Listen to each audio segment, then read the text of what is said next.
کو بری کرنے کا صاف مطلب یہ ہے، آپ 22 کروڑ لوگوں کو یہ پیغام دینا چاہتے ہیں کہ اس دھرتی کے اندر گستاخ رسول کے لیے اور عاشق رسول کے لیے تمام سرحدوں کو توڑ کر حل نکالا جا سکتا ہے۔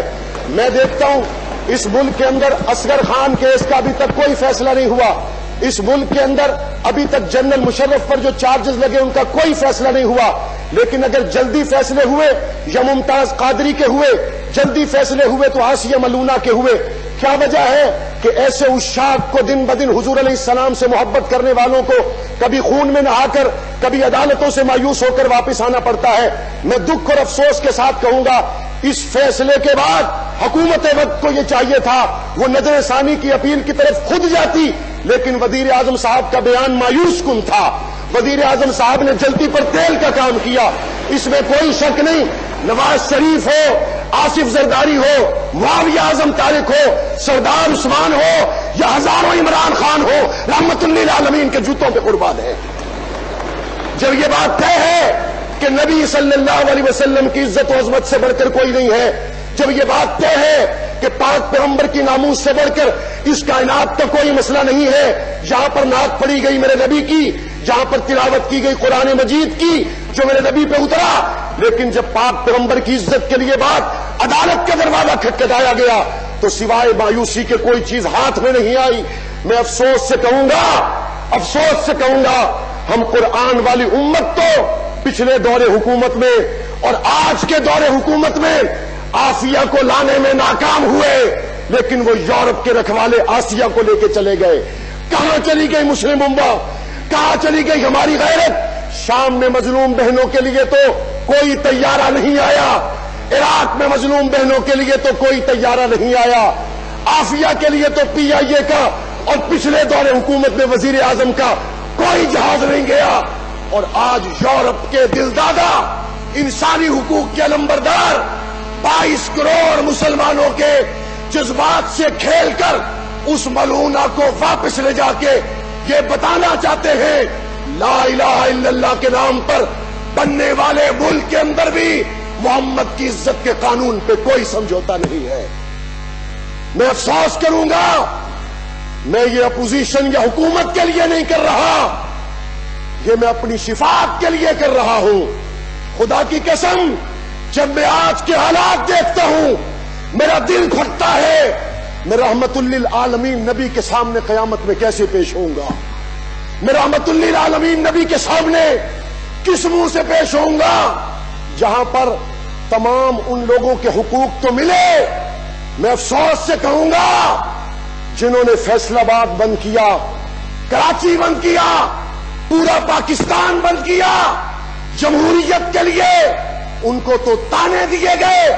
میں نے حسین کے نانے کے لیے آواز اٹھائی تو دہشت گرد ہو گیا، میں نے ابو بکر عمر کے پیر کے لیے بات کی تو سمیع الحق کا لاشا اٹھانا پڑا۔ میں یہ بات صرف رحمت للعالمین نبی کی شفاعت کو سامنے رکھ کے کر رہا ہوں، اور میں اگلی بات کروں گا جنہوں نے ناموس رسالت کے عنوان پر لاشیں گرائی، ملکی املاک کا نقصان کیا، توڑ پھوڑ کی ہے، ان کو ایسی سزا ملنی چاہیے کہ وہ عبرت کا نشان بنے،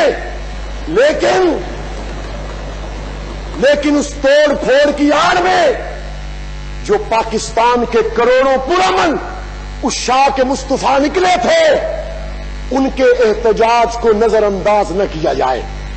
اور مجھے افسوس ہوگا میڈیا مالکان پر، جناب اسپیکر، یہاں چھوٹی چھوٹی خبروں کے اخبار بنا دیے جاتے ہیں، لیکن یہاں پیمرا کے قوانین آ گئے کہ پرامن عشاق مصطفیٰ کو بھی نہ دکھایا جائے۔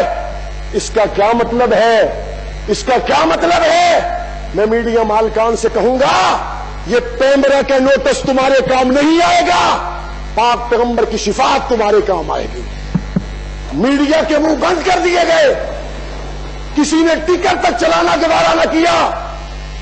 رحمت للعالمین کے عنوان پر بھی اگر آج قوم اس اضطراب میں مبتلا ہے تو مجھے ڈر ہے وہ وقت نہ آ جائے جب لوگوں کا ہمارے ملک کی عدالتوں سے مکمل طور پر اعتماد اٹھ جائے۔ میں اس حوالے سے ایک الگ الگ قرارداد لانا چاہتا تھا، لیکن میرے پاس الفاظ ختم ہو گئے۔ میں کون سی قرارداد لاؤں؟ میں کس دروازے پہ جا کے دستک دوں؟ میں نبی کی عزت کی بات کروں تو کہاں جا کر کروں؟ لیکن میں امید کروں گا کہ سپریم کورٹ نے 56 صفحات پر مشتمل جو فیصلہ لکھا ہے، کیا ذیلی عدالتوں کو وہ حقائق نظر نہیں آئے جو سپریم کورٹ کو نظر آئے؟ ذیلی عدالتوں نے سزائے موت کو باقی رکھا، بالائی عدالتوں نے ختم کر دیا۔ اس کا کیا مطلب ہے؟ ناموس رسالت حساس عنوان ہے، اگر ذیلی عدالت کے لوگوں نے حقائق کو نظر انداز کر کے اسے حضور کا گستاخ ڈکلیئر کیا تو اس کا مطلب یہ ہے جناب اسپیکر، نیچے والے وہ تمام ججز کے دل میں ایمان نہیں، چونکہ کسی کو گستاخ رسول کہنا بھی ٹھیک نہیں اور جو ہو تو اس کو بچانا بھی ٹھیک نہیں ہے۔ یا وہ ٹھیک تھا یا یہ ٹھیک ہے، آئے حکمران اور میڈیا پر اس بات کو واضح کرے کہ یہ تمام تر سازشیں کہاں سے ہو رہی ہیں۔ اور مولانا سمیع الحق کے قتل کے پیچھے جہاں افغانستان میں جنرل رزاق کا قتل ہوا، ہمارے پاکستان میں وہ بے ایمان موجود ہیں جنہوں نے پاکستان کے اس دشمن کا جنازہ بلوچستان میں پڑھا۔ ہم سمجھتے ہیں جنرل رزاق کے قتل کے بعد مولانا سمیع الحق کی یہ شہادت پاک افغان مذاکرات کے حوالے سے بھی ایک گہری سازش ہے، اور میں امید کروں گا یہ ایوان صرف قراردادوں تک محدود نہیں رہے گا بلکہ ان کے حوالے سے عملی شواہد سے اور اس تحقیق کے حوالے سے بھی ہاؤس کو آگاہ کرے گا۔